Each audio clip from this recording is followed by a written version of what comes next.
Maro 2023.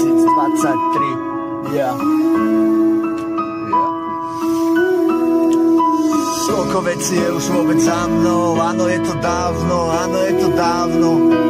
Malý chlapec áno porušoval zákon, nevedel som čo mám robiť, ale stále sám som. Stále som bol sám, áno, nevedel som robiť, priblížil sa k nebesám.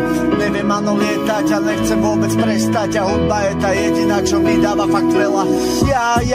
Ja som nebol možno iný, pozeral som na to, áno, neviem slovačiny, preto áno, hľadal som tie príčiny, pozeral som na to, áno, všetko boli výmysly, preto trápim sa tým, že tba nemá v nej, áno, pozerám sa na to, áno, všetko nestrané, áno, prečo zabudli ste na to, aký rap bol kedysi a pozerám sa na to stále, keď píšem ďalší text mojej vyjebanej hlavy. Nevedel som, čo mám robiť, tak ma to staví. Prečo?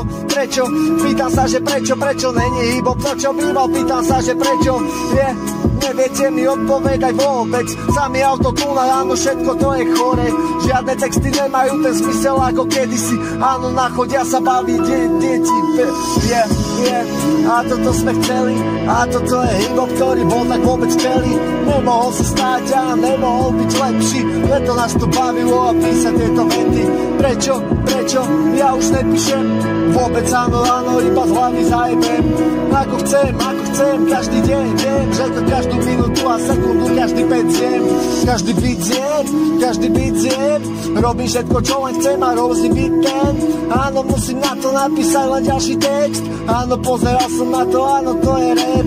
Prečo táto klasika už vymizla preč? Prečo pozerať sa na to a nemám furt ten cash?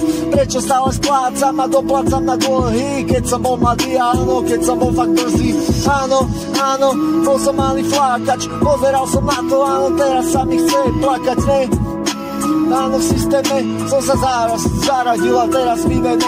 Áno, bol som možno zavretý a boli všetky časy boli iné. Pozeral som na to, áno, v tejto vine.